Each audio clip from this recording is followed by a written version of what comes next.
Hello guys, அனியாசியோ மீண்டும் நானே. So நம்ம இன்னைக்கு எங்கே வந்திருக்கோம்னு பார்த்தீங்கன்னா வந்து நியூ ஷாப்பிங்காக கண்டிப்பாக ஷாப் பண்ணுமா இல்லையா, ஸோ அதுக்காக நாங்கள் வந்து ஷாப்பிங் வந்திருக்கோம். ஸோ நாங்கள் எடுத்தோன்னே எங்கே ஃபஸ்ட்டு போனோம்னு பார்த்தீங்கன்னா வந்து ட்ரெஸ் கடைக்கு தான் போனோம். ஸோ எனக்கு வந்து டாப் ஏதாவது பார்க்கலாம்னு சொல்லிட்டு போனோம். பட் நான் எடுத்தது பார்த்தீங்கன்னா அந்த மேக்ஸி கலெக்ஷன்ஸ் தான் எடுத்தேன். ஸோ இங்கே கலெக்ஷன்ஸ்லாம் நல்லாவே இருக்கு. ஸோ நமக்கு நல்ல தெரிஞ்ச கடைன்றதால ப்ரைஸும் ரொம்ப அஃபோர்டபுளாக இருந்துச்சு.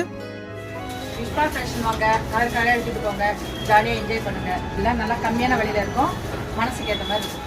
நாங்கள் வந்து ட்ரெஸ் எல்லாம் வாங்கிட்டு பிறகு அடுத்து அப்படியே எங்கே போகணும்னு பார்த்தீங்கன்னா ஸ்லிப்பர் பார்க்கலான்னு போயிருந்தோம். ஸோ ஆல்ரெடி நான் நிறைய ஸ்லிப்பர்ஸ்லாம் வாங்கினால சரி இப்போ எங்கள் அம்மாவுக்கு மட்டும் வாங்கலாம், சும்மா வெளியில் எங்கேயா போட்டு போகிறதுக்குன்றனால சும்மா ஒரு சாதா ஸ்லிப்பர் மட்டும் வாங்கி. ஸோ இந்த மாதிரி ப்ளூ கலரில் ஒரு ஸ்லிப்பர் வாங்கிட்டு அவங்க போட்டுட்டு அடுத்து அப்படியே எங்கே போயிருக்குன்னு பார்த்தீங்கன்னா எங்கள் வீட்டுக்கு தேவையான திங்ஸ்லாம் கொஞ்சம் வாங்க வேண்டியது இருக்குது. லைக் வந்து இந்த டேபிள் கவர், அதுக்கப்புறம் இந்த பில்லோ கவர், ஸோ டவல் இதெல்லாம் வாங்குறதுக்காகவும் நாங்கள் வந்திருந்தோம். ஆக்சுவலி இந்த பார்த்தீங்கன்னா எனக்கு இந்த பொம்மை போட்ட மாதிரி நிறைய கிளாத்ஸ் வந்து ரொம்ப பிடிக்கும். ஸோ அதனால இதில் வந்து 2 பிக் பண்ணிட்டு இருந்தோம். ஸோ இது எல்லாமே நாங்கள் எங்கே பர்ச்சேஸ் பண்ணணும்னு பார்த்தீங்கன்னா வந்து நியரஸ்ட் ஸ்ட்ரீட்ல தான் பர்ச்சேஸ் பண்ணோம். ஸோ வீடியோ ரொம்ப லென்த்தா போறனால கண்டினியூஷன் பார்ட் 2ல வந்து பாருங்க. அதுவும் இல்லாம மறக்காம